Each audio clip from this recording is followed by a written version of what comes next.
Halo, Pak Edwin. Halo, Pak Edwin.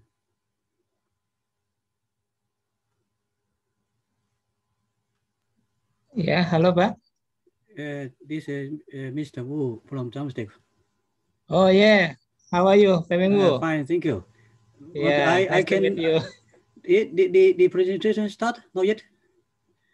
Yeah, so we are still waiting for the moderator to start. Okay.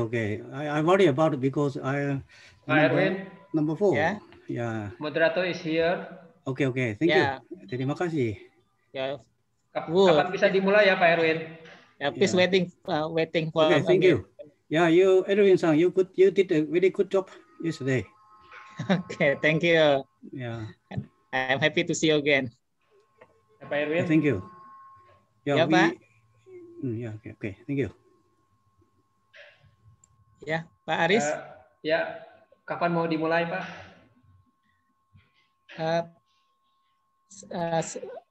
Sepertinya kalau sudah gabung kita bisa mulai, Pak. Oke. Ya. Saya kira udah banyak ya. Ya, Pak. Mungkin kita cek ini, Pak, pembicara semua, Pak. Mana-mana sudah ada. Good morning, everybody. Good morning. Yeah, we are in the last parallel session now. I want to check the presenter. Is all the presenter is here?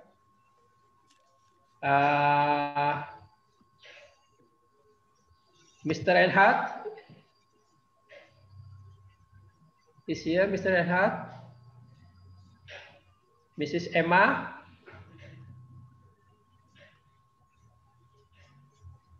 Mrs. Irfan, Mr. Irfan. Yes. Okay. Mr. Pemingbu. Yes, here. Thank you. Okay. Mr. Ahmad Fahrudin. Yes. Mr. Nicholas.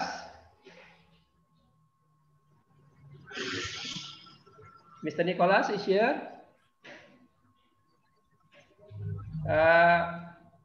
Miss Azka. Mrs. Azka. Mr. Imaduddin. This is Mr. Eric for the second writer. Okay, Miss Misna. Yes, I am. Is already here? Yes. Mr. Reinhardt. Is Mr. Reinhardt already here? Mrs. Emma from University of Reading. Is this here?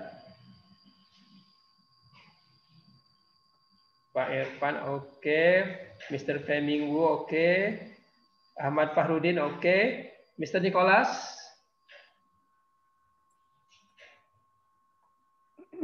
Mrs. Azka.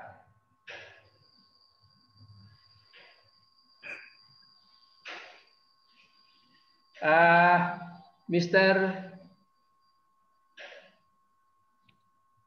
Yus Budiono is here as a convener.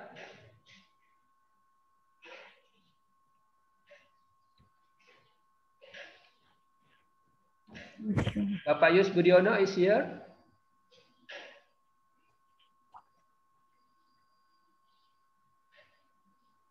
Okay.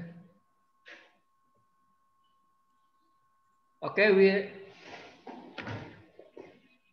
we will start the session, I think, because time is always running. Okay. Good morning, everybody. Assalamualaikum warahmatullahi wabarakatuh. We are in the last parallel session now. We will have actually 8 presenter and 2 convener, Mr. Yus Budiono and Mr. Erwin Makmur. Before the start the presentation, I would like to inform you about the rule of the seminar. Every presenter have around 7 to 8 minute time for presenting the paper, and then after that maybe in 2 minutes other audience can ask make the question to the presenter, and then we have two convener. The first convener, Pak Yus Budiono, Pak Yus ada. The first four presenter will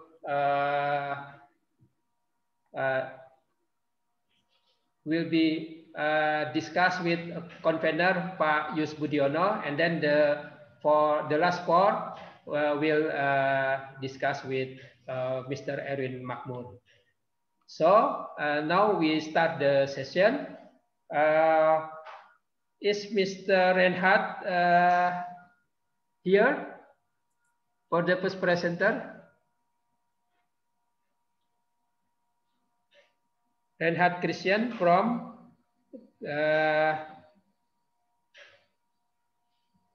Reinhardt Christian Hamonangan Utauruk from BMKG, or maybe some the second author. If now, Mr. Emma Howard from University of Reading, is Mrs. Emma here? If now, Mr. Irfan, okay, you can ask the first presenter and you can present your paper. Time is yours. Okay. Can you hear me? Yeah. Okay.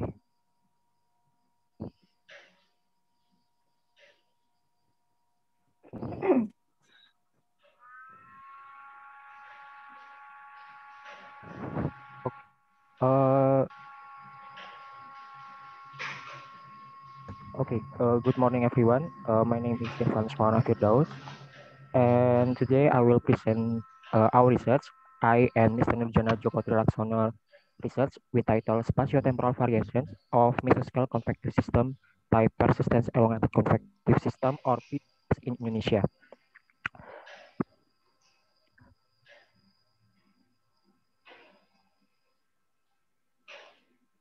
Okay, this is a picture of MCS in USA, and we know that MCS has well known to cause bad weather such as strong winds, hail, and heavy rain. Young et al. In 2015 classified MCS into 6 types, which are MCC, M beta CCS, SM beta CCS, PCS, M beta ECS, and SM beta ECS. That PCS itself is about 70% of total MCS and can cause bad weather in United States, based on Anderson and Arid, 1998. This is a picture of spatial distribution PCS in Indonesia based on Norman and Raksono 2019. This is a PCS in Papua based on Norman and Raksono 2019. Matter pace of PCS at afternoon and evening until evening. That is about 28% of total events in Indonesia. And Anderson and Arid, matter pace of PCS at night until early morning, or 44% of total events in USA. This research aim is to determine the spatial and temporal variations of PCS related to the diurnal cycle of the PCS life phase, and to find out relationship between PCS and flood. Okay, this research use brightness temperature from NCP-CPC 4 km global infrared datasets, which called MERS datasets, with 20 minutes temporal resolution and 4 km spatial resolutions. The second one is rainfall data provided by TRIM with temporal resolution 3 hours and spatial resolution 0.25 degree. And the last one is flood data provided by National Disaster Management Agency or BNPB Indonesia. This research use GTG algorithm, grab them, tag them, and grab them by Whitehall 2014. And for the research, we divide into 3 steps. The first one is pre-processing steps. The second one is processing, and the third is post-processing. Okay, we move to the results. The first is frequency and characteristics of PACS in Indonesia. This is a picture of annual frequency of PACS with the number of PSS for 2010 until 2014. As you can see, the total number of PCS is about 5,574 PSS. And you can see in here, in year 2010, is the most number of PCS for this year, for this period. Because of the La Nina condition. In 2010, La Nina conditions is higher than other years. And Zolman said that MCS is more than usual when La Nina occurs. The second one is seasonal frequency of the PCS.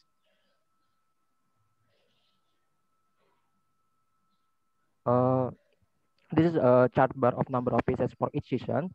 This is the GF, MAM, GGA, and SON. As you can see, MAM seasons have the highest number of PCS. It causes because of monsoon circulation, which is maximum convection activity that should have occurred, and turned out is not occurred. So that the convection activity in the MAM season in Indonesia is large and makes a lot of cloud growth.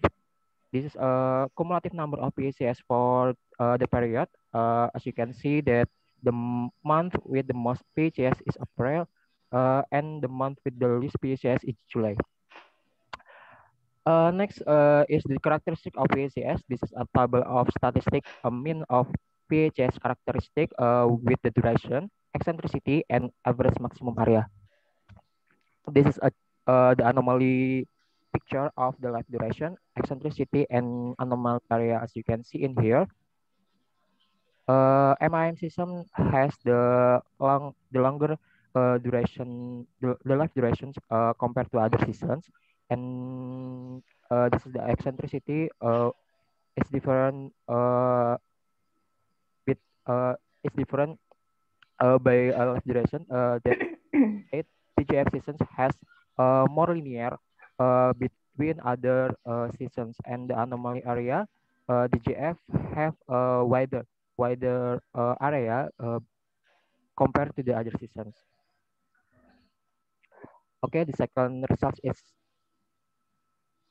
spatial and temporal variations of PCS in Indonesia. The first is spatial distribution of PCS. This is a density map of PCS center, and this is the PCS center at the early morning until the night. We try to divide 2 times between early morning and after until morning or afternoon, and this is the afternoon. Irfan, your time is 2 minutes more. Okay. This then until evening until the night. As you can see, there is a different pattern in here. This is a seasonal distribution of PHS for 4 seasons. For the GI season is located at 2 south, MIM season 7, GGI season 4. SOI season is at 3. It's presumable because the latitude between 2 until 7 because diverse land sea distribution and fairly complex topography. And the third one is diurnal variation. This is a maturation phase of the land, coastal, and ocean. As you can see in here, for the land is diurnal variation and coastal is semi-diurnal. The ocean is diurnal variations. We try to compare the percentage of PSS event for maturation based on normal interactional and Anderson Harit. And this study, as you can see, normal interactional have a peak at the evening and Anderson and Harit at early morning. And this study is also in the evening for coastal and ocean, and the night for the land. This education at Java, which is a dense population and there are many cities as government and economic center, but there is more concentrates of PSS in Java. 1 more minute, please. Okay. First is heavy rainfall in Jakarta. This is a picture of PCS in January 2013, and this is a rainfall accumulative. As you can see in here in Jakarta, there is a PSS in here, and the accumulative rainfall around 50 under 70 millimeter. However, it is necessary to study further the relationship between PSS and even in detail. The second one is flood and PSS event in Java. Uh, Before we have a flood data, and we do tree filtering based on flood date, PSS date, and location mass in the PSS area. The third is the distance between PSS center and flood location must less than major and or minor access and PSS length. The result is the 6.72%, which coincides with PSS ever. However, it is not further studied link between PSS and flood. Okay, the conclusion of the research is PSS life cycle in Indonesia has diurnal cycle for the land and ocean, while the semi-diurnal cycle for the coastal. MIM systems has the most PSS events and the longest duration, and the PSS center spread out in the land and sea, which is coastal and ocean in the early morning until the morning, and they are 6.72%, which coincides with the event, and it must be studied further. Thank you. This is my presentation. Okay, thank you, Mr. Irfan. So now I would like to invite Mr. Fei-Ming Wu. Are you there, Mr. Fei-Ming Wu? Okay, yes. Okay. Okay, you can present your paper in 7 or 8 minutes. Time is yours. Yeah, I will share my screen. Okay, please just a moment. I will check my screen. Check my screen. Okay, can you see my screen? Yeah. Can you hear me also? Yeah. Okay, you can go ahead. Okay.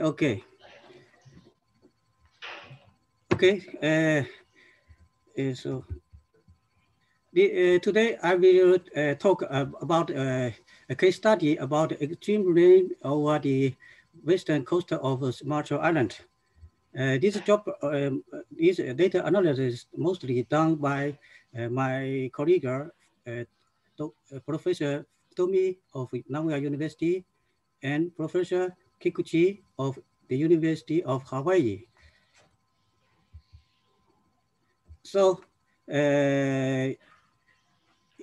on 21st March 2016, you can see this from BMKG rain gauge have a large area of heavy rainfall. So at the pattern Minangkabau Airport, we measured 370 millimeters of rainfall. So this is a breaking record of heavy rainfall for the daily rainfall. This caused one of the worst flooding in Patan City. Large area have like this, have many report like this. So in this morning, also meaning yesterday, talk about the equatorial wave on the extreme rain. So equatorial wave play a major role in organizing tropical convection on many kind of scales. So equatorial wave, including Kelvin waves, lobster wave, mixing wave, and inertial equatorial wave. So this wave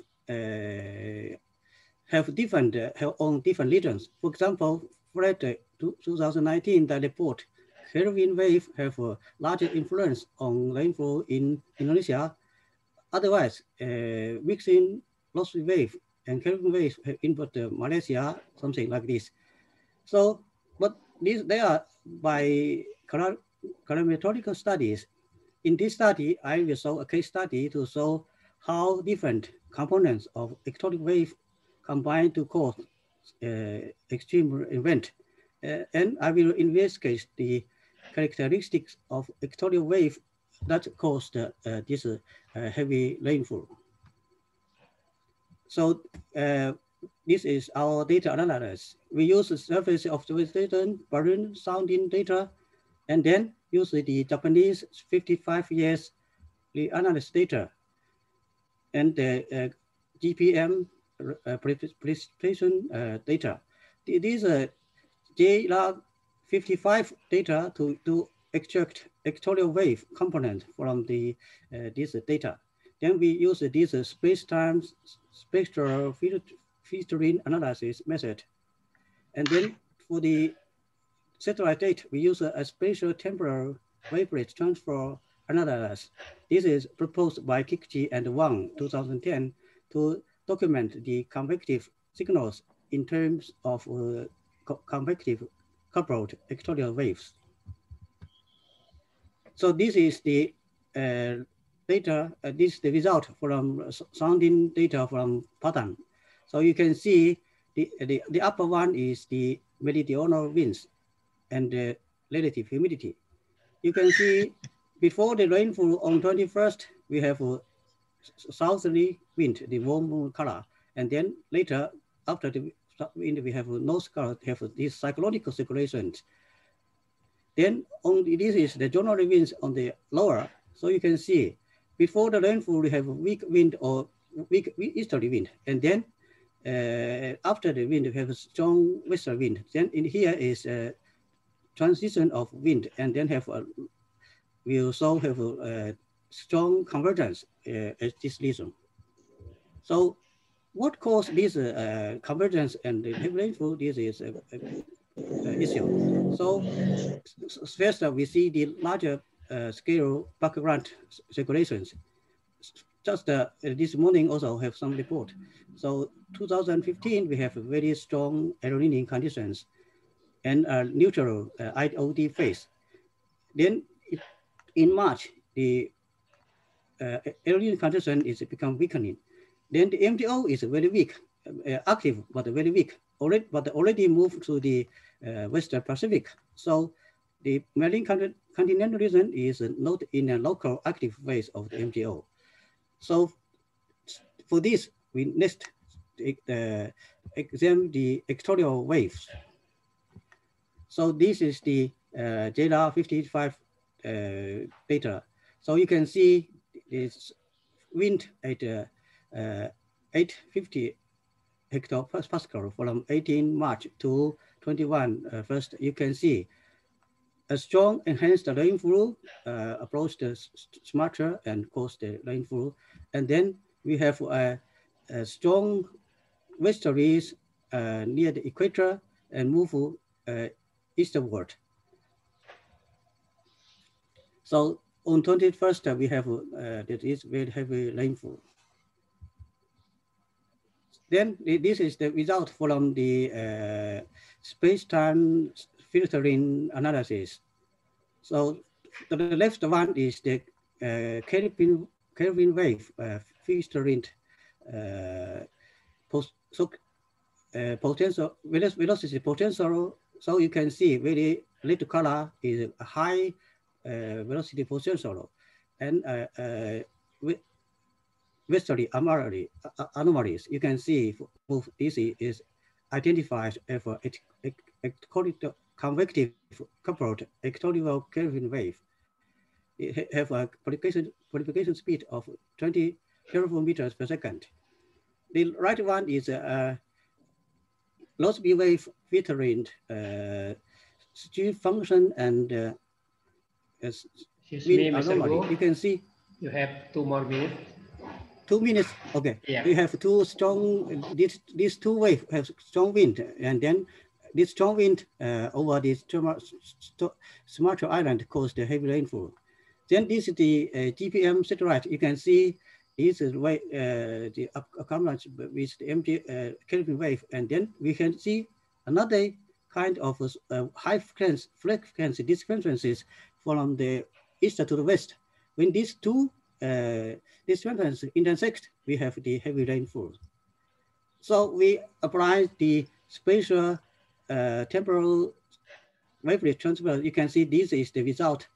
This is the you can see we can have the this is wave just we have so have a 6 days period and 6,000 meters wave length, and then we have another clearly have this wave. This wave is identified as a westward initial glacial wave.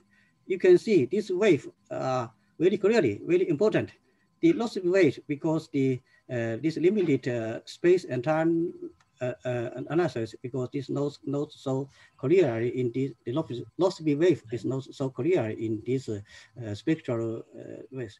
So in this figure we can see these two waves meet together to cause the wave. So we can consider the westward initial glass wave, gravity wave played a very key role in the formation of this extreme rain event. So these about 2 days, please. Okay, these two days westward replicating wave are not studied very well. On the West Pacific, we have some report, but for this, we can see because the diurnal cycle force in eastward can force in the diurnal westward WIG wave. So this is, I suppose, this is the very strong conviction have some relation to the WIG wave. Okay, so this is the last slide. I have a summary. So for the cause of this extreme event is caused by the supercomposition of the Kelvin wave, Rossby wave, and the westward inertial galactic wave. Then we conclude that the westward inertial galactic wave have played a key role in the formation of the event. For the characteristic of the ether waves, for the Kelvin wave have out 600 kilometers scale, and then have a 6 days period. And then for the WIG wave, we have about 2,050 kilometers length size, and then a period of 2.5 days. Both have 12 meters per second propagation speed. So this is one case study. We need 2 additional cases to investigate more about this equatorial wave to cause the extreme wave in the MC region. Thank you very much. Okay, thank you, Mr. Fleming Wu from Jamstad. Now, I would like to open the short discussion for the presenting from Mr. Irfan and Mr. Fleming Wu. Is any question or comment from others audience to presenter? If not, I want to invite the other. I have a question for Dr. Wu. Okay, go ahead, Mr. Sandro Lubis. You can yes. speak the short question. Yes, okay. So, Dr. Wu, it's very nice talk. I'm just wondering, can you tell me more about the differences between the STWT versus this just two-dimensional Fourier decomposition method? Did you consider, like, how many days do you consider for calculating STWT, and how you decompose the zonal wave number in this particular method? Okay, actually, please, Mr. Wu, you can answer. So I'm very sorry, I didn't catch your point. What is your question? All right, this is a very fundamental question. Can you tell me more what the difference is between the ECW, because that's based on wavelet, right? Versus what people normally use based on the Fourier transformation. Is there any differences? I mean, can you tell me more what the benefits using that method than the other one? What difference between the STW, spatial temporal wavelet analysis, that you are using? This method is a new method proposed by Kikuchi. You know Kikuchi? Yeah, I know Kikuchi. Yeah. Actually, this work is done by Professor research Kikuchi. So for the detail, actually, I don't know because I am not expert of Equatorial Wave. I just observer, but because this method is limited time and scale administration, it's especially good for a case study. All right. Yeah. Okay. All right. Okay. Thank you. I think it's enough. I would like to ask is Mr. Reinhard Christian here? Mrs. Emma Howard? If no, hello?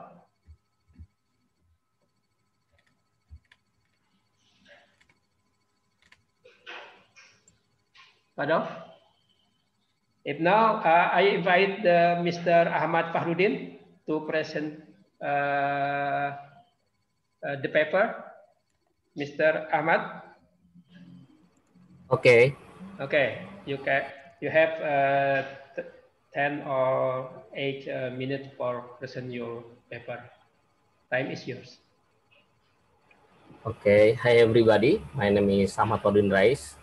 I'd like to do a presentation about meridional migration of lunar heavy rainfall or DHR during extreme events over Java and surrounding waters and its relation to MGO. My introduction is the Java Island is one of the largest islands with mountains stretching from west to east in the maritime continent, which of course has different diurnal migration from other islands such as Sumatra and Borneo. And in the intra-seasonal scale, MGO is the most dominant phenomenon. Generally, several studies about diurnal rainfall propagation pattern in the extreme cases were only focused on the north coast of Western Java. So that comprehensive study covering the Java Island and its surrounding waters is necessary to increase our literacy. We use CMOP version 1.0 for the period, and we made early accumulation of 30 minutely data. The threshold for the chart is more than 4 millimeter per hour, and maximum rainfall is more than 8 millimeter per hour. Threshold for extreme event is 95% of daily rainfall area average of the mountainous area, northern plain area, northern waters, and southern waters area, and southern waters. We use global land 1 kilometer base elevation, digital elevation model, 0 for northern waters and southern waters, and less than until 300 meter for NPA and SPN, more than 300 meter for MA. This is the threshold of, after calculation, this is the threshold of the extreme events. And the thresholds are lower than Sufari and ETMA, study of Sufari and ETMA, and study of Wicaksana and Hidayat. We use outgoing long wave radiation anomaly, OLRA data, filtered by Wheeler-Philadis filter with wave number of 0 to 8, 0 to 9, and period of 30 to 96 days. And we made composite of MGO signal at the extreme events. This is the climatology of diurnal rainfall migration. So rainfall more than 1.5 millimeter per hour occurs in mountains at 14 to 21 local time, and in the Java Sea at 22 to 10 local time. Rainfall more than 3 millimeter per hour only occurs around the mountains of Central Java and part of the lowlands of Eastern Java. There is northward migration at speed of 44.5 meters per second, and also southward migration with a speed of 3.08 meters per second, but with a lower intensity. There is no clear difference between the speed of migration on land and sea. These are occurs around the mountains area and plain area at 11 to 23 local time. The maximum rainfall is around the mountains of Java General rainfall tends to be stationary around the mountains at 11 to 23 local time. Migration of the DHR in the extreme event over NPA. DHR initially is formed around the mountains at 12 to 15 local time and migrates to the north area around the 16 to the 22 local time, and then to the coastal and northern waters of western Java around 23 to 6 local time. DHR in these northern waters is also influenced by westward migration of DHR from southern Sumatra. This is Sumatra, southern Sumatra. The maximum rainfall occurs in the northern lowlands of central and eastern Java. The northward migration is at speed of 4.7 meters per second. And migration of DHR in the extreme event over SPA. Farudin, you have 2 more minutes. Okay. DHR initiate around the mountains and move to the southward southern coast of Java, and small part it migrates to the Indian Ocean. The maximum rainfall occurs in the plain of southern central Java. There is a migration of rain from the mountains to the south at speed of 3.25 meters per second. And migration of DHR in the extreme event of northern waters. DHR occurs in the Java Sea all day. DHR also appears around the mountains of central Java and migrates to the Java Sea. The maximum rainfall is only in the northern waters of western Java. DHR migrates from mountains to the Java Sea. That may increase the intensity of rainfall to more than 5 meters per hour in the Java Sea. And these occurs in the Indian Ocean all the day, so the intensity is smaller. These are also occurs around the mountains of central Java and eastern Java, and only small part of these migrates to the Indian Ocean. There is no maximum rainfall. The rainfall migrates from mountains to the Indian Ocean, and that might increase the rainfall intensity in the Indian Ocean. Relation to MGO, the extreme event over MA, NPA, and SPA are not significantly affected by MGO. MGO seems have a role in increasing the rainfall intensity in the extreme events of northern waters and southern waters, because LRA ranges from -8 to -2. And my conclusion is DHR tends to be stationary around the mountains during extreme event in MA, migrating to northward or southward from Java Island to surrounding waters during extreme event, and the NPA or SPN tends to be stationary in the Java Sea or Indian Ocean in conjunction with migration from Java to the waters around it during extreme events at northern waters or southern waters.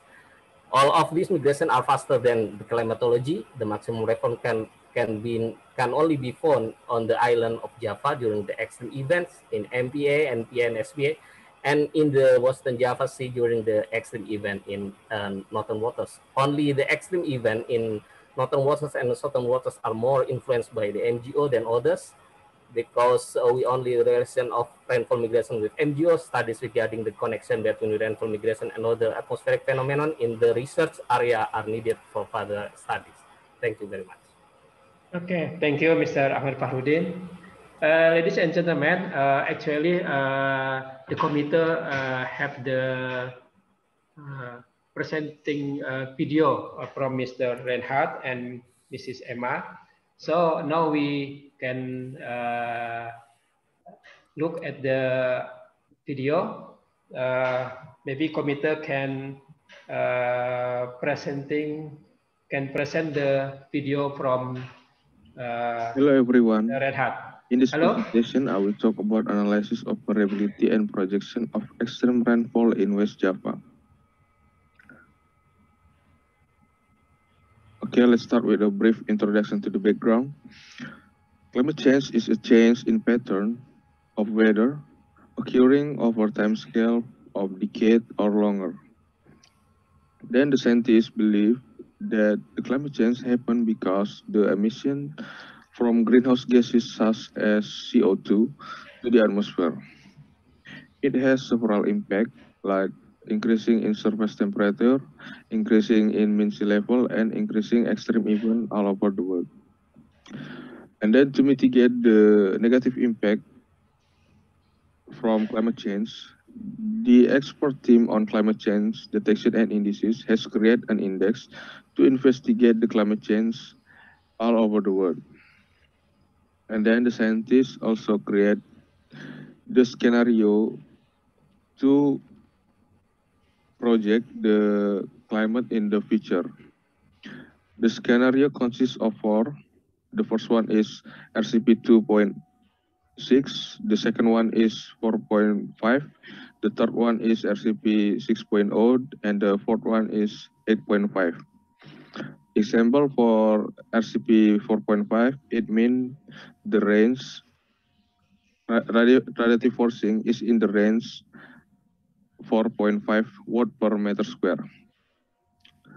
And then West Java is in the third position out of 34 provinces in Indonesia for areas prone to flooding, according to Agency for Disaster Management or BPPD. And then we use RCP 4.5 and RCP 8.5 from Global Climate Model Next GDDP from 2006 to 2040. We use three models, Cyro MK 3.6, Myroc 5, and Access 1. Also, we use 21 rain gauge observation in West Java. There are several methods we use in this research. The first one we use index from ETCCDI. The first one is RX 1 day. It means maximum 1 day precipitation amount. The second one is R50 millimeters. It means number of day above 50 millimeters. The third one is R95P. It means annual total precipitation when the precipitation above 95 percentile.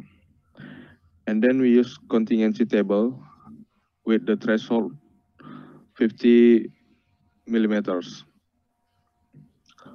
And then to calculate the extreme dependency score, we use this formula. This is the study area in this research.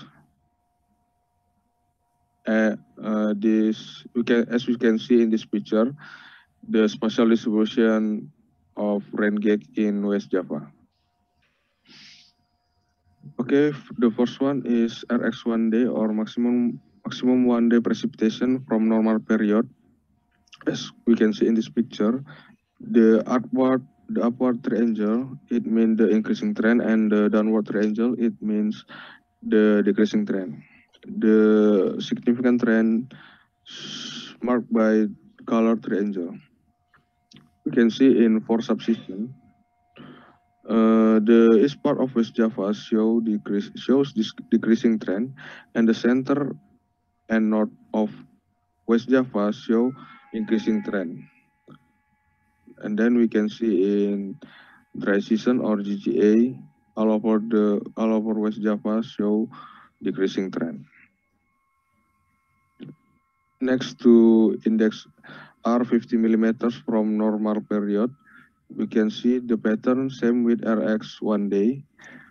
The east part of West Java show decreasing trend, and the center and north part of West Java show increasing trend.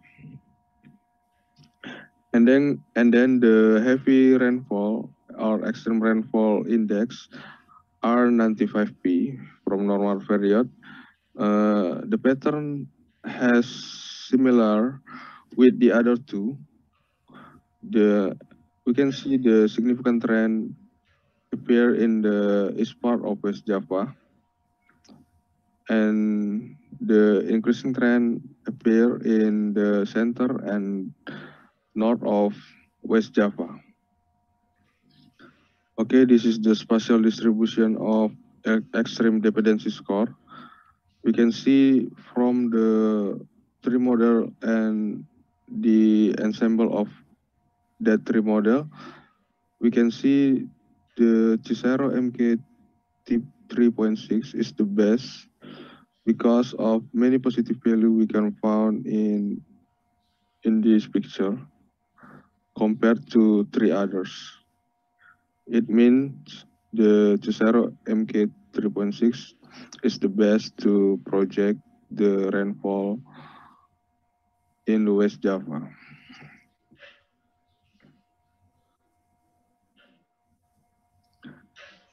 And next, we use the Cicero model to project the rainfall in West Java.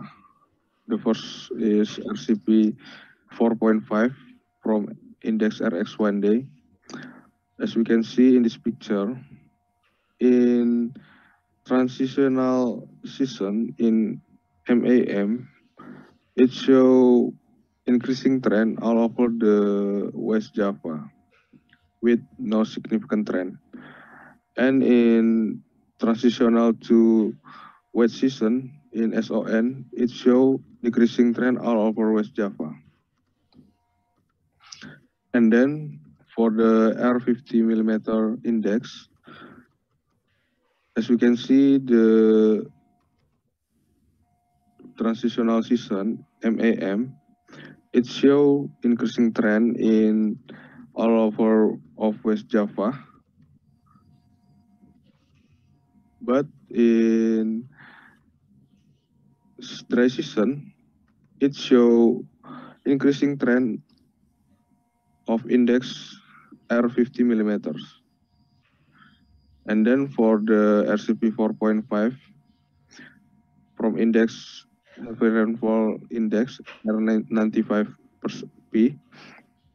we can see in transitional season to GGA, we can see in MAM increasing trend all over the West Java, and in transitional season to dry SON is all over of West Java show decreasing trend. And we can see in summer or GGA, the north part of West Java show increasing trend, but in the south part of West Java show decreasing trend. Okay, next RCP 8.5 is RCP where is no policy to decrease the emission from greenhouse gases. Okay, the first one is RX1 day. As we can see, the DGF, MAM, it showed the increasing trend all over West Java, and GGA, SON, it showed the decreasing trend of all over West Java. Compared to the RCP 4.5, we can see in DGF and GGA, or in wet season in DGF, we can see the wet season get wetter and the dry season get drier.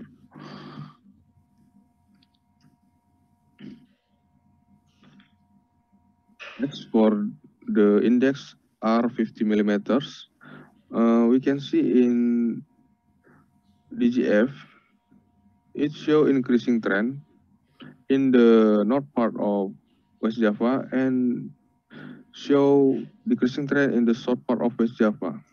But in transitional season, MAM, it show increasing trend all over West Java with significant value find more in the north part of West Java. In dry season, GGA, it show all over West Java has increasing the index R50 millimeters. And then in SON, we can see the south part of West Java show decreasing trend. Next, for index heavy rainfall or extreme rainfall, R95P, we can see in DGF or wet season, it show increasing all over West Java. And in transitional, it shows increasing trend, and we can find the significant trend in the west part of West Java. But in GGA or dry season and transitional season, we can see the all over of West Java show decreasing trend. It means the dry season show decreasing the rainfall in the GGA and SON. Okay, the summary of this presentation. The first one is the trend index for extreme rainfall in West Java. For the normal period, we can find increasing in the central to west part of West Java and decreasing in the east part to southeast part of West Java. The second one is the Cesaro MK 3.6 is the best model than the other three models because we can find many positive EDS value in this model. Okay, the last one is the last one for projection period.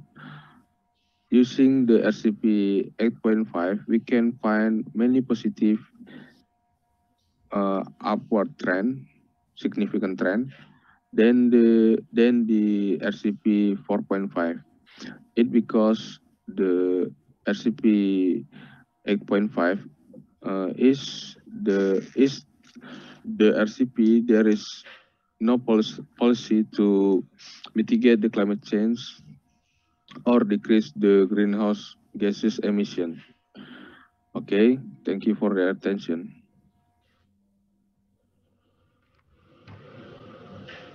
Okay, and now we will follow the next video from Mrs. Emma from University of Reading.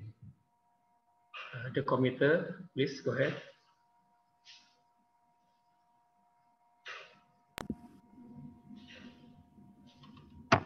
Hi, I'm Emma.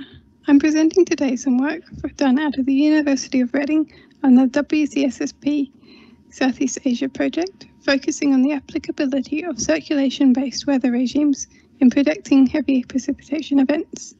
This is the first of two presentations on this topic, with the second, focused on predictability, presented by Paula L.M. Gonzalez in the modeling parallel session immediately after this talk. Now, the technique of using weather regimes as a tool to understand forecasts has been used with some success throughout the world. The idea behind this technique is that atmospheric models can be quite skillful in predicting upcoming circulation patterns, but often fail to represent the link between circulation and precipitation. By identifying weather regimes as broad circulation types and knowing the empirical relationship between these regimes and precipitation, we can use a regimes-based forecast to identify periods where there's an increased risk of high-impact weather. Our methodology applies EOF analysis, but followed by k-means clustering to the daily mean 850 hectopascal winds from a 39-year period using ERA5 reanalysis. One thing we've experimented with here is using a tiered clustering approach, where we apply the k-means clustering in two stages. Firstly, we cluster on a large planetary domain, seeking out long-lived weather regimes, almost like seasons, that will be defined by the seasonal cycle and large-scale variability. Now, we found 8 clusters in this stage. Secondly, we cluster on a smaller inner domain, shown here in orange, separately within each of the 8 Tier 1 clusters from the previous step, to obtain 51 Tier 2 clusters, describing short-lived weather patterns, which will be defined by their synoptic variability. For comparison, we also defined a flat set of weather regimes where we don't apply this sort of tiered methodology and instead seek 51 regimes from the outset from the 39 years of ERA 5 wind. So to start with, let's look at the Tier 1 regimes. So these define, as I said, the seasonal cycle. We get two regimes occurring in the middle of the austral summer monsoon, regime 1 and regime 2. And we get three regimes occurring during the boreal monsoon. So this is regimes 4, 5 and 6. The remaining regimes all occur during the transition seasons. Now we can look at the centroids of these clusters, and again you can see the regime circulations here. You can see that the rain is stronger, and also the winds over Indonesia are stronger in regime 2 than in regime 1. And you can see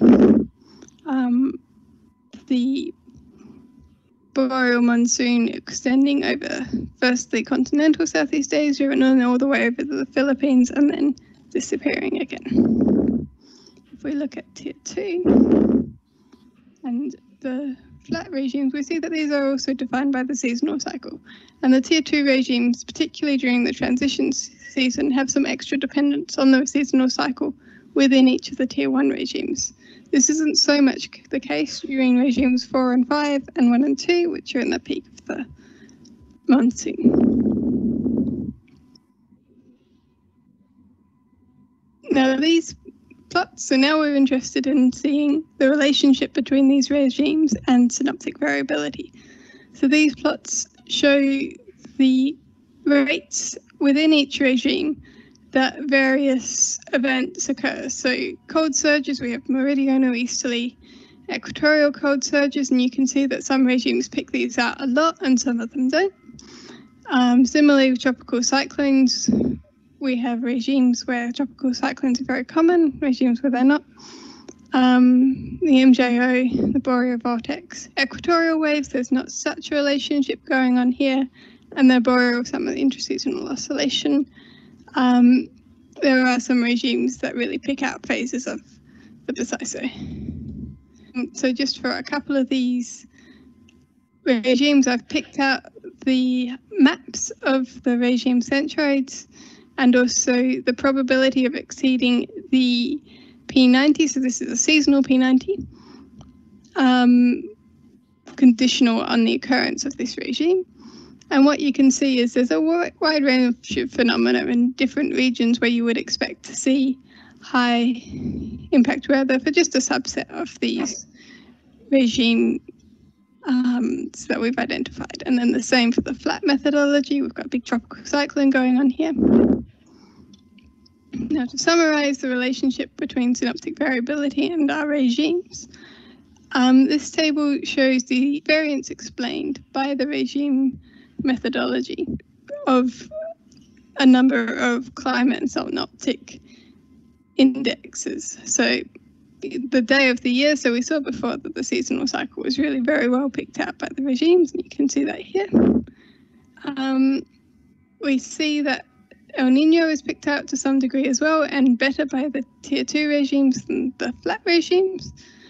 That's because of the information feeding in from the outer domain of the tier 1 regime coming into the tier 2 regimes, a little bit of the Indian Ocean dipole, and then quite a bit of the MJO. You can see generally that the flat regimes are doing a better job at representing all of these modes of variability, and except for the cross-equatorial surges, which the tier 2 regimes do better at, and also these equatorial waves aren't very well represented by either type of regime set. We think this is likely due to the fact that the waves are propagating features, whereas the regimes are stationary. So looking at the relationship between our regimes and rainfall, firstly we look at the variance of rainfall at each grid point that's explained by the regime methodology. We can see that just looking at all land points as a whole, there's sort of 0.1 to 0.4 fractions of the variance is explained. That's fairly good compared to, say, Neil et al., who did a similar study over India. They saw sort of similar values there, I think 0.35 at the best locations. When we remove the seasonal cycle, we still see that about 10% of the variance of the anomalous precipitation is being described by these regime sets. And we see that the flat regimes explain more of the variance than the tiered regimes do.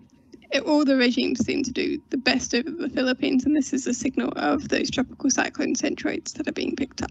Now, that explained variance doesn't really focus on the extreme precipitation, and so in order to do that, we say if we know the perfect regime forecast, then what can we say about the likelihood of exceeding the P90?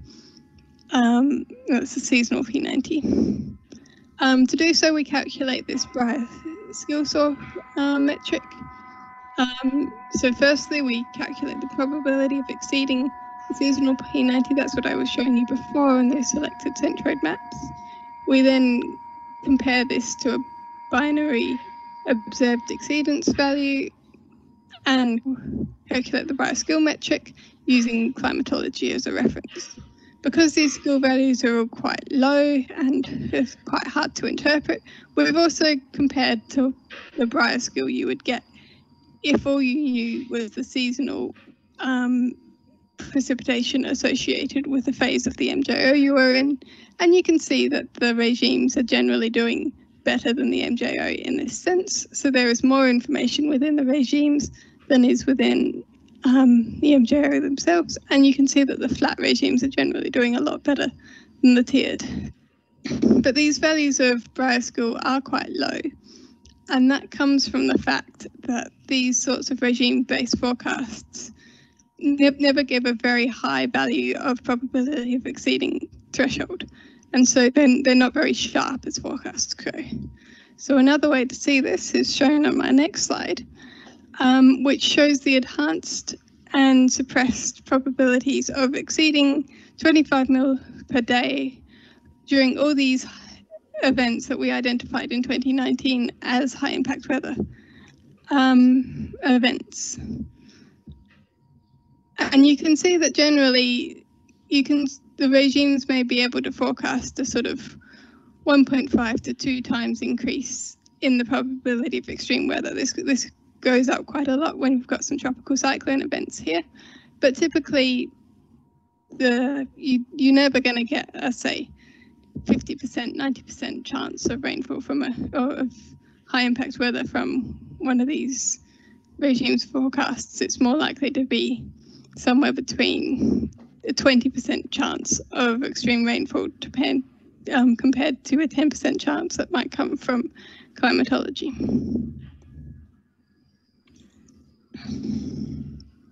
So in summary, we've applied this K-means clustering algorithms to Southeast Asia region. We've got 2 sets of weather regimes.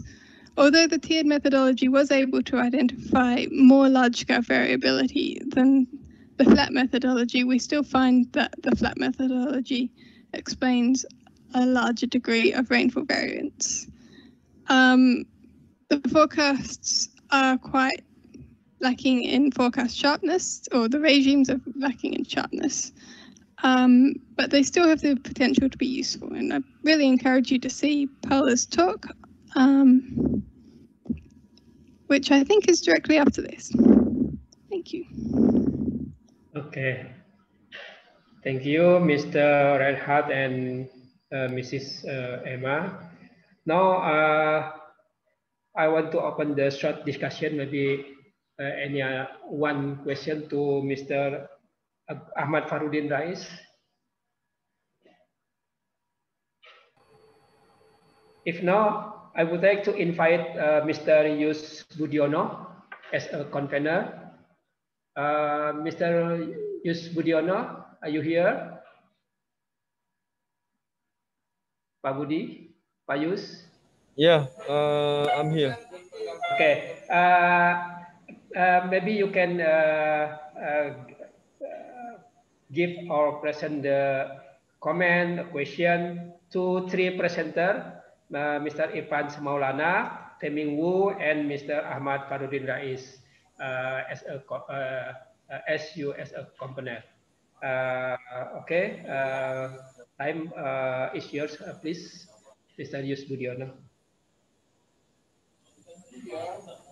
Yes, in general, in general that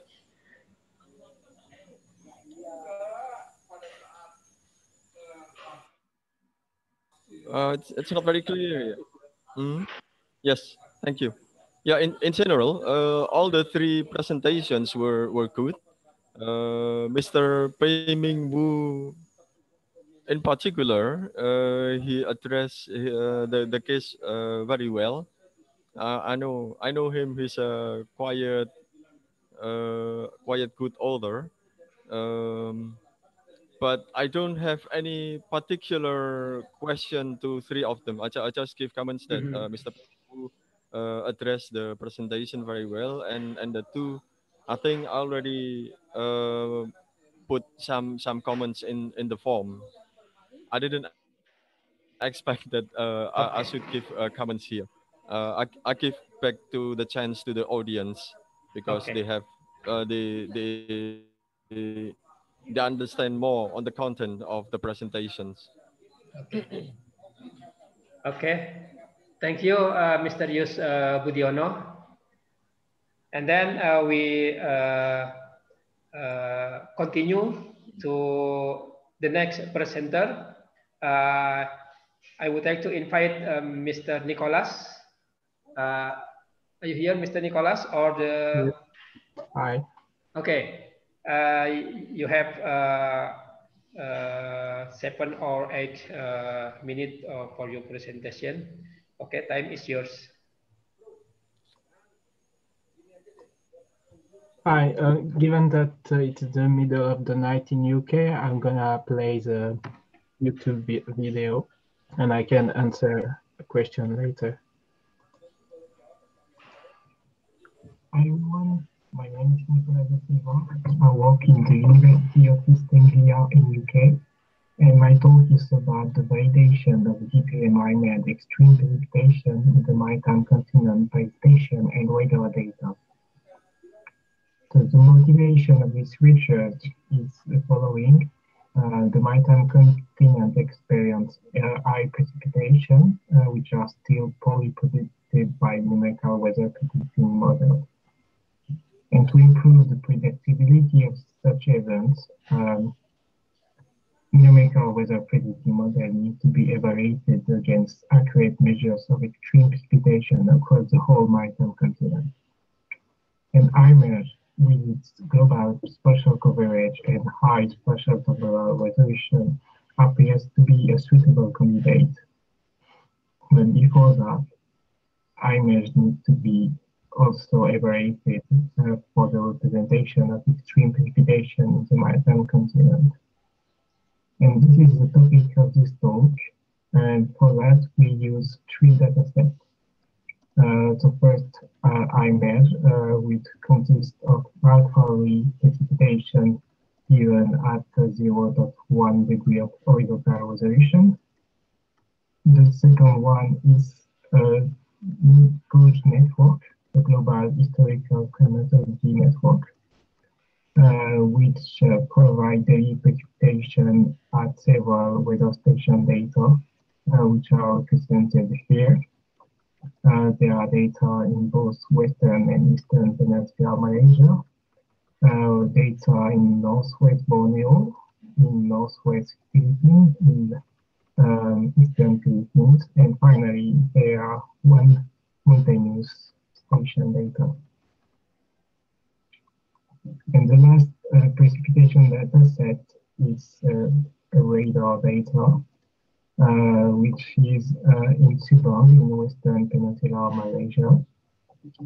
It provides 10 minutes of instantaneous precipitation at 0.045 degree of resolution.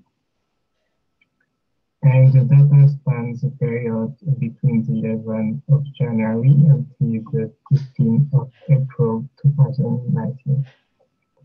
Here you can see total accumulated precipitation from the radar in this period. While the radar measured precipitation in the western part of the mountain range here, it didn't measure anything in the eastern part of the mountain range. This is actually a deficiency from the radar, so we only use the long grid points that are in the southwestern part of this mountain range. And since we compared each IMAGE grid point with only one gauge station, we wanted to estimate the spatial sampling error. And the spatial sampling error is the error of representativeness of the point-wise measurement of precipitation with respect to area averaged precipitation. And for example, if you have a pattern of precipitation like that, and one station here will record more precipitation than the average over the domain, while the second station here will record nothing, which is below the average. So we calculated several statistics for daily precipitation of IMAGE versus GHCM, and also for the radar at different resolution, one at the resolution of IMAGE and one at its original resolution. And we found that for this latter radar data, that the correlation coefficient is not that high, and the root mean square error is quite high already. And so, in conclusion, we estimate that the spatial sampling error needs to be accounted when we compare IMAGE with GHCM. And this is what we did here. We plot a quantile diagram of IMAGE versus GHCM in blue. And in green, you can find the curve for the radar at the IMAGE resolution versus at its original resolution. And these green curves can be interpreted as the expected quantile line of IMAGE versus GHCM, given the spatial sampling error. So in this diagram, we can find three regions. The first one is at low precipitation. IMAGE tend to overestimate them, so this is below the 5th percentile.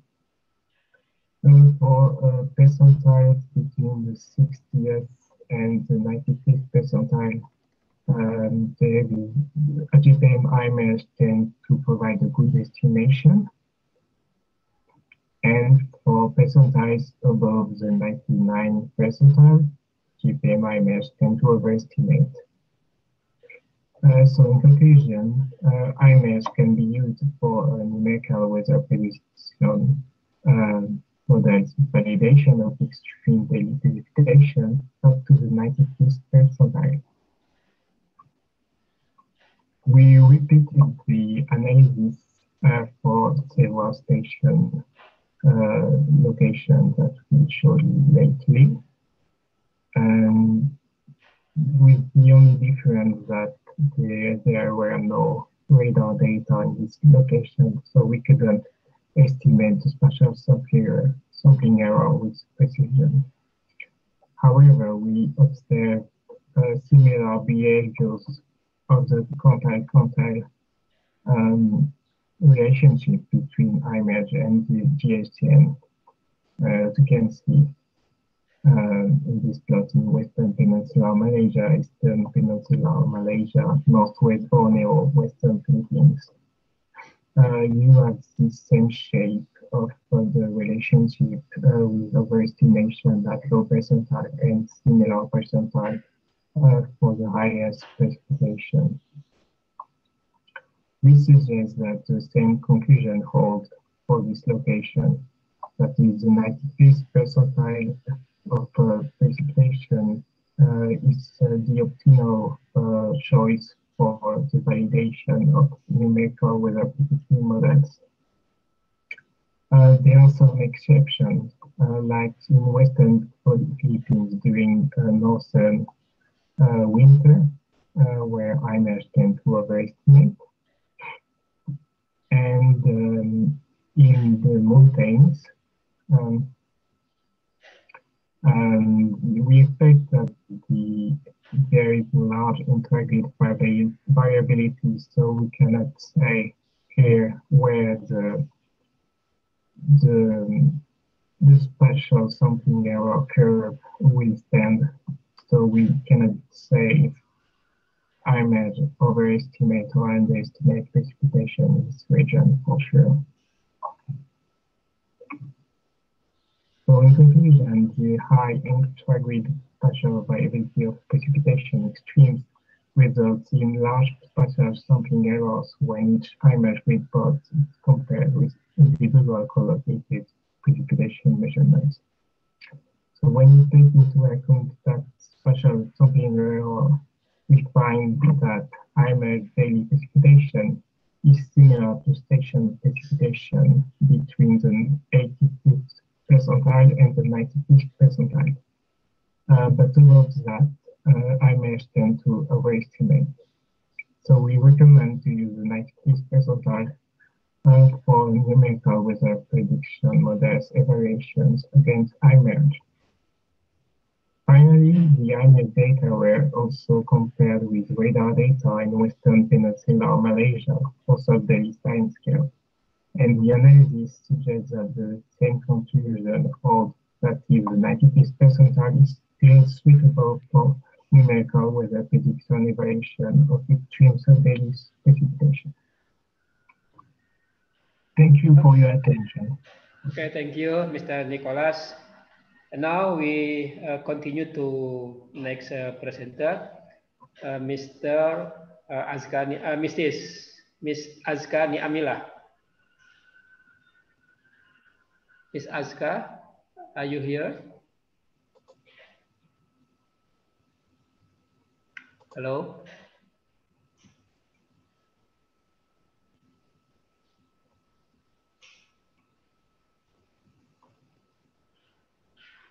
Is Azka here? Or if not here, Mr. Imaduddin? Yes, I Eric Andono for the second writer. Okay.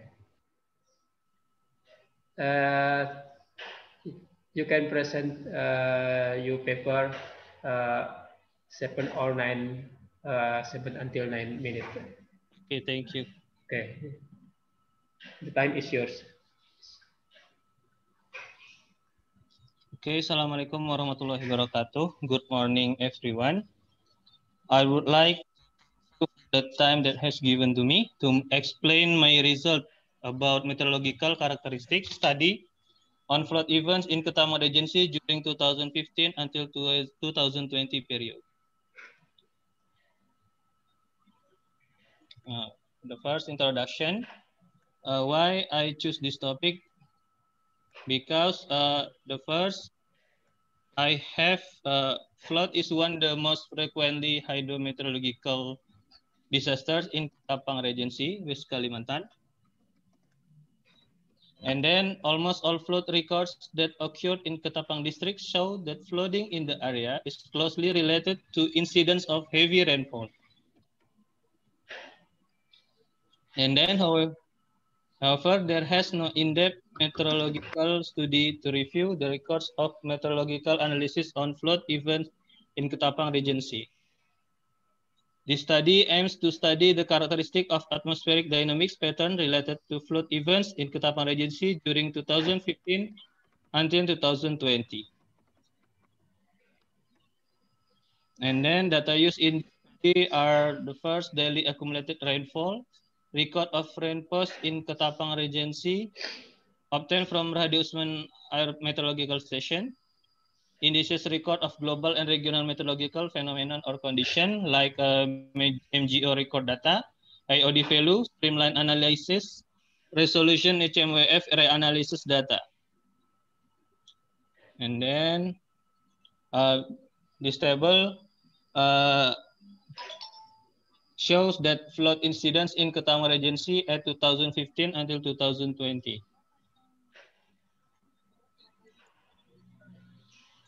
For the global and regional scale,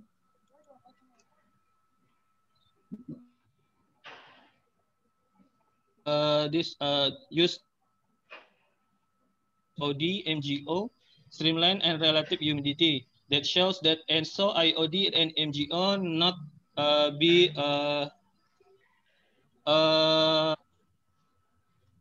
the first effect for the flood in Ketapang Regency. For the results show that almost all incidents of heavy rain that cause flooding in Ketapang Regency are closely related to the Borneo vortex pattern in Kalimantan area, convergence zone, and wind bands pattern which form the moisture accumulation belt over the Ketapang area. In addition, with the wet relative humidity values in 850 millibars, 700 millibars, and 500 millibars, also consists become the signature of flood events. It is empirically indicated that the geographical area of Ketapang, which is an area of wind bands originating from the South China Sea, when the western wind season make the Ketapang very vulnerable to moisture accumulation due to Borneo vortex, wind bands, convergence zone that form in the Kalimantan area. This is the picture for the streamline pattern for the flood events in Ketapang Regency from 2015 until 2020. Figure T shows the wind bands, Borneo vortex, and convergence zone, and the figure 4, the combination all of phenomena. Relative humidity shows that the flood events, there's wet relative humidity over the Ketapang region for the from the surface until 500 millibars. For the rain observation shows that flooding occurs due to accumulation of rainfall quite high in the Ketapang sub-districts on the previous day and the day of the incidents. So heavy rainfall is a major factor in the occurrence of flooding in the Ketapang Regency area. Conclusions: floods that occurred in the Ketapang Regency area in the period 2015 until 2020, which have been analyzed, shows that MGO, IOD, and so were not the significant factors of the rainfall, which caused the flood events in Ketapang Regency for 2015 until 2020 period. The regional and local meteorological phenomena play more significant role in the rainfall occurrence, especially in 925 millibars level wind pattern or streamline, and relative humidity, where the wind pattern shows the existence of Borneo vortex activity, wind band activity, and convergence zone activity, or the combination among them. So that will greatly affect the convective activities above the Ketapang Regency. This result was a coherence with the result indicated by previous studies, where it has been indicated that Kalimantan region has a dominancy source for the significant rainfall occurrence, especially in the Pontianak region and southwestern part of Kalimantan Island. Okay, I think that's my presentation. I return to the moderator. Thank you. Okay, thank you, Mr. Fali.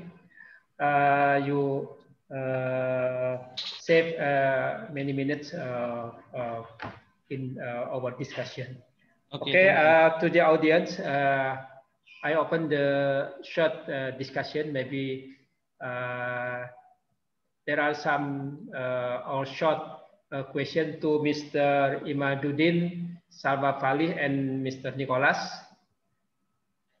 One question maybe.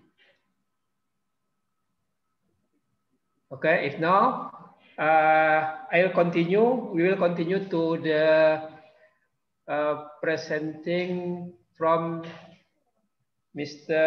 Azka. Mr. Noel will present the paper from Mr. Azka. Kepada Mr. Noel, you have 7 until 9 minutes for presenting, and then time is yours. Thank you, Mr. Aris, for the time. Good day, ladies and gentlemen. Assalamualaikum warahmatullahi wabarakatuh. Waalaikumsalam. Before I start my presentation, let me introduce myself. I'm Emmanuel Johnson Arjuna Saragi. in this time, I'm representing Aska as the first author. The title of our research, the study of mesoscale convective complex, or MCC, and its impact over the Makassar Strait. This is the outline of our presentation, the introduction, data and methods, result and discussion. The mesoscale convective system is a system that consisting of the assemblage of convective cells, the cumulonimbus cloud or others convective cloud cumulus on a mesoscale phenomena. The form of MCC can be shaped like a cycle. The MCC characteristic based on the literature review or the previous study. First, the cover temperature and the cloud core temperature, and third, the duration and the eccentricity.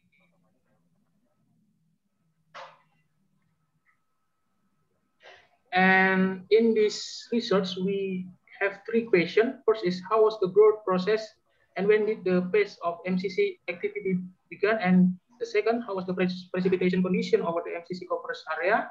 And the last research question, how was the atmospheric dynamic during the transition MCC phase from mature to dissipation phase? And this is our previous research in literature review. From Maddox, we know that the determining of MCC criteria using cloud top temperature data, and Miller and Fritz take the study that the characteristic of MCC over Western Pacific was resembled with the MCC in America, and Lang and Fritz show that the mesoscale convective system can be identified based on the cloud system analyzed on satellite data, and Insmanto study so that the brightness temperature or ER1 band of Himawari that the MCC in the ocean has an average lifespan of 12 hours or more. And the last research by Anggraini in Borneo that the occurrence frequency of MCC over the ocean was 74% of the occurrence inland. And this is the data we use in our research. The first, we use the NTSAT satellite data, and the second, we use the global satellite mapping of precipitation, ICTMAS, and the second, we use the SCMF interim area analysis data, the sea surface temperature data, and also the observation data, the surface and the upper air from Hasanuddin Meteorological Station. And in this research, we take the case study on 9 December 2014. And this is the result of our study. From the picture, we can see the development of the MCC over the Makassar Strait. And on the left side, we can see the coordinate and the location of the MCC, also the eccentricity, and the time of its growth. And here is the satellite imager data from NTSAT, so that the growth, the mature and the dissipation phase of the MCC on 9 December 2014 over the Makassar Strait. And this is the global scale atmospheric dynamics analysis from the MGO, the SOI index, and the NINO. We can see that the global scale atmospheric dynamics support the MCC growth over the Makassar Strait. And here is also the global scale atmospheric dynamics, the Western wind anomaly and OLR anomaly. And next, we get the regional scale atmospheric dynamics from the gradient wind on 8 and 9 December 2014.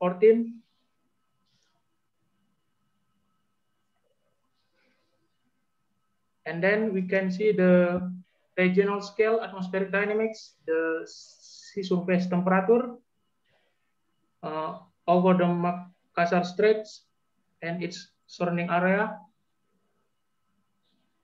that the sea was warm based on the sea surface temperature. It's about 28.5 to 30.5. And for the local scale atmospheric dynamics, we take three phases. First is before the MCC event. You can see the parameters and the condition that the condition support the MCC development.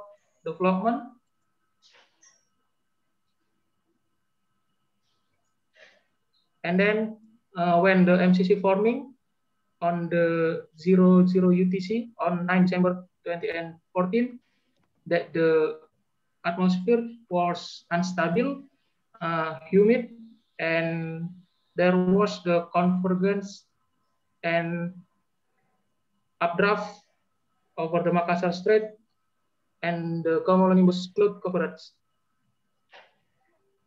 Also here the local atmospheric analysis when the MCC get the major stage at the 6 UTC, you can see the condition was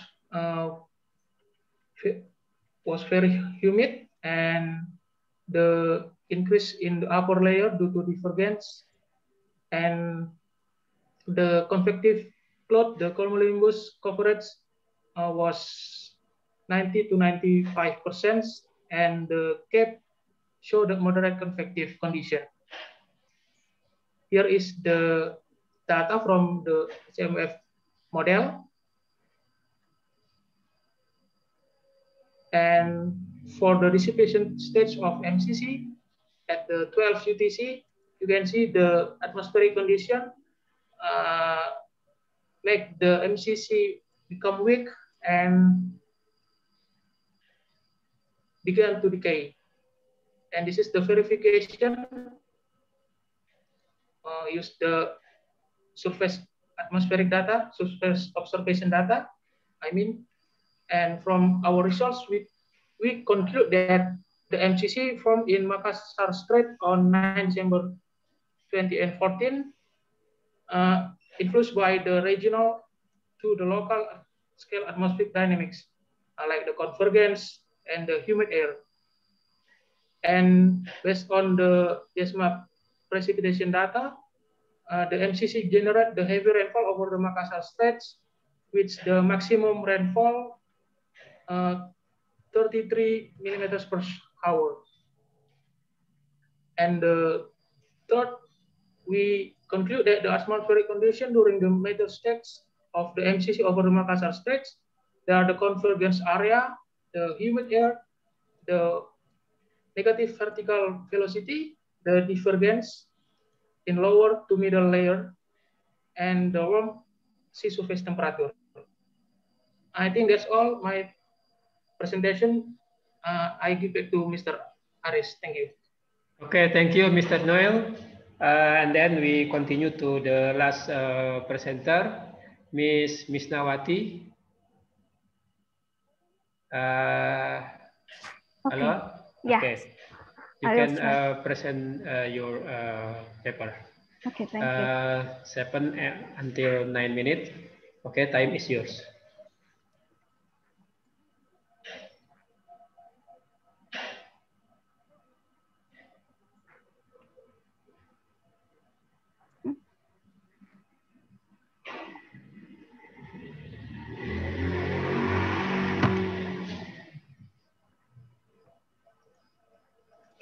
Okay, wait a minute. Okay. Bismillahirrahmanirrahim. Hello everyone. Assalamualaikum warahmatullahi wabarakatuh. Thank you for having me to present our paper with the title Spatial Temporal Variation of Drought Characteristic based on a Standardized Precipitation Index in Central Java over 1990 to 2010. As the introduction, we all know that drought is one of the most common natural disasters that frequently occur in Indonesia, with the significant negative impact for agricultural production, water resources, socioeconomic, and ecosystem.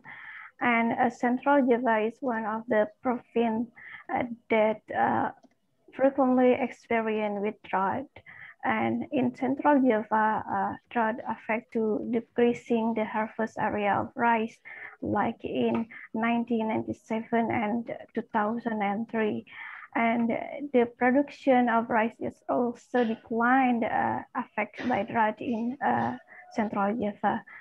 That's why a proper understanding of a spatial temporal characteristic of drought is critical for water management planning and to prevent negative impact from drought event.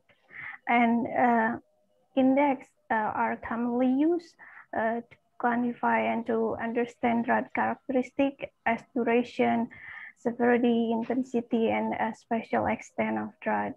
And SPI or Standardized Precipitation Index is one of the most widely used for the drought evaluation and monitoring drought. WMO also recommend to use SPI to monitor drought of all over the world. And the goal of this study was to investigate the drought index, how the duration, severity, and intensity for 1990 to 2010 in Central Java. And this is the area and data that I use for this study. Central Java has annual rainfall between 1,500 to 3,500 millimeters with monsoonal type of rainfall. And Central Java also has a second largest rice field in Indonesia, based on the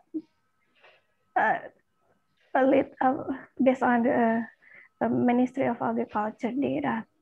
It's that why investigate the drought in Central Java is important. And the data that I use for this study is observed rainfall that obtained from rain gauge station all over Central Java. There are 161 rain gauge, and I also used that data to fill the blank incomplete data of the rainfall data. And for the methodology, first I calculate the standardized precipitation index. The SPI is an index based on probability distribution of long-term rainfall data series. In calculating SPI rainfall, data were fed to gamma probability distribution function or PDF, and PDF is transformed to cumulative distribution function or CDF that known as GX in this equation. And the CDF is transformed to the standard distribution normal with mean 0 and variance is 1. The transform process is illustrated by this picture, where the left picture is the CDF of precipitation, and then they draw the line to get the SPI index, where the normal distribution in the right picture. And then Mackey et al. Classify the SPI into 7 classes. There are 3 drought class and 3 wet class and 1 normal class. And the second method is try to identify characteristic drought using run theory. The first characteristic is drought duration. It's obtained from the period time of drought, initiation of drought to the termination of drought. And the second characteristic is severity, that obtained from the cumulative deficiency of drought parameter below the critical value, or the sum of deficit that they get from the sum of negative values smaller than 1 of SPI index. And the third is drought intensity. It's get from the ratio of drought severity and drought duration. And this is the spatial distribution of SPI. We try to display the 3 sample year of SPI, respectively El Nino year, normal year, and La Nina years. And it shows that the most extreme drought occur in La Nina, El Nino years. In 1997, it's shown by red, more red month of SPI. And this is the temporal variation of drought in Central Java. I calculate a multiple time scale of SPI. There are 6 time scale, 1, 3, 6, 12, and 24, and 48 of SPI. This look that with the increasing of the time scale of the SPI, the severity and the duration of drought also increase. This is the spatial characteristic of drought. There are events of drought, duration, severity, and intensity of drought. In this picture, we can see that even in Central Java, the minimum value, the minimum duration, the minimum event is 30 times, and maximum event is 90 times. And for the duration, the minimum duration is 2 months, and the maximum duration is 4 months. For the drought severity, the low severity is 4.02, and the maximum severity is 6.06. And while for the drought intensity, the minimum value is 1.38, and the maximum value is 2.02. And this is the drought probability based on SPI. I group with the probability into condition, El Nino, normal, and La Nina. This is probability for moderate drought, severe drought, and extreme drought. And this picture, we can see that the highest probability occur in El Nino years, and from July to September, and also we can see as the increasing the drought level, probability become lower. And for the conclusion, the most extreme of drought occur in El Nino years, 1997 for July to September, and the result of a drought characteristic in Central Java for 1919 to 2010 show that the maximum drought event is 19 times, with the maximum value duration is 4 months, and the maximum drought severity is 6.06, and the maximum intensity of drought is 2.02. And drought probability in El Nino years reach 100% for August for moderate, severe, and extreme drought. In normal year, and drought probability become lower.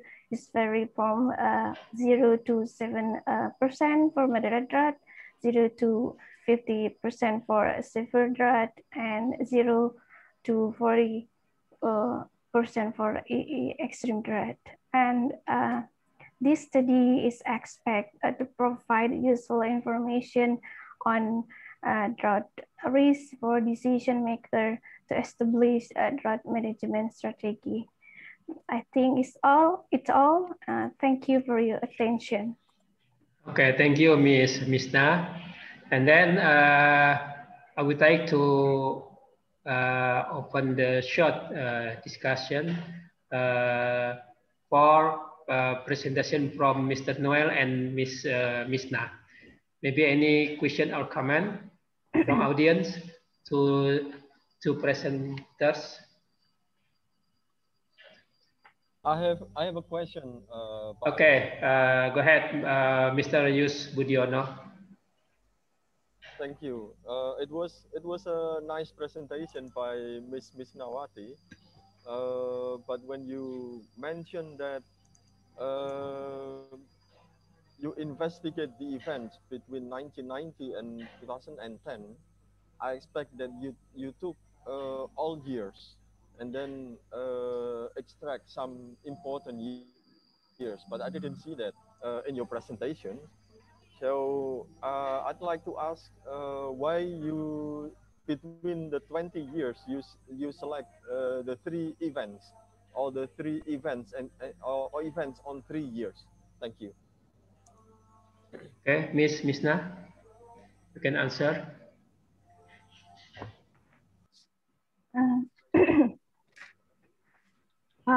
Okay, thank you, Pak Yus Budiono. The reason why I why I focus on the 3 conditions and my result is I want to see the different condition, the different characteristic of drought in different conditions regarding the El Nino years, normal and La Nina years. How the probability, how the severity in that 3 conditions. And I choose that 3 years based on ENSO index from the NOAA. I choose 1997 as the strong El Nino, 2005 as normal years, and wait a minute, 2010 as El Nino years. I think that's my question, my answer. Okay, thank you, Miss Na. I think it's enough, Mr. Yus. And then I would like to open to invite Mr. Erwin as a convener. Hello, Pak Erwin, are you here? Hello, Pak Aris. Okay, maybe you can give some question or comment to 4 presenter, Mr. Nicholas, Miss Azka, and then Mr. Imaduddin Samafalih and Miss Nawati. Okay, time is yours, Pak Erwin.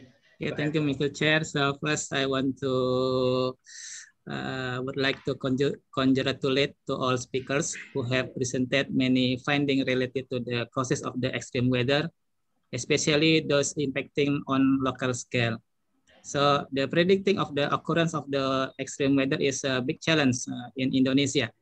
As we know that every extreme weather is caused by different factors for its occurrence.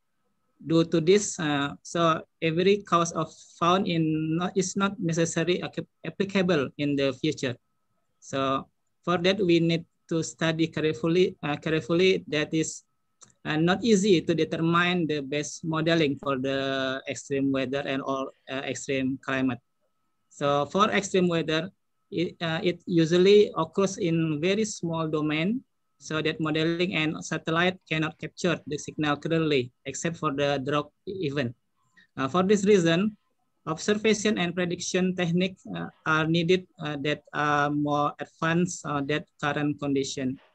I thank all the speakers and hope to meet you again in the future with the ideas that can be answered to this question. So I'm very appreciative for all the speakers because all the speakers they talk about the not only for the climate or the weather, but you talk maybe not also to how to observe, as Nicholas present for the some alternative observation technique to detect the extreme event. Although until now there are not the best technique how to get the real condition during the extreme weather condition. So and other case, so not only to analyze or to detect, but also we need to technique to how to predict, because especially for the weather extreme, and we only can detect maybe 6 or 3 hours before the case come to us. And then the best technique for us until now is the using the satellite and radar data to see the trend of the probability of the weather extreme. So as you know that in BMKG we also invite many researchers how to also to share the knowledge for us how to find the best and the simple way how to predict the extreme event. So again, thanks for all the speakers. I'm very proud and then very thanks for you all, and then hope to see you again in the future, and then we can find some development of this case for today. So thank you again, Pak Aris. Time to you. Okay. Thank you, Pak Erwin. Maybe is there any feedback or recommend from the presenter, Mr. Noel, Miss Na, Mr. Nicholas, or Mr. Aska? If now, any recommend or answer? Okay. If not, I think this parallel session is enough. But we now have the photo session, and then please all participants open your video. The committee will take the picture of all us. Okay. Still many audience not open the video. Okay, we start. 1, 2, 3. One more. 1, 2, 3. Okay, you can hand your picture. 1, 2, 3. Okay, thank you, ladies and gentlemen. We finish our parallel session, and now we come back to the plenary session to follow the closing ceremony. Thank you for your attention and your participation. Assalamualaikum warahmatullahi wabarakatuh. Waalaikumsalam. Thank you, everyone. Thank you, Pak Warahmatullahi Aris. wabarakatuh. Thank you. Thank you. Erwin, thank you. Thank you, Pak Erwin. Thank you, Pak Aris. Thank you, everyone. Yeah, everyone. Back.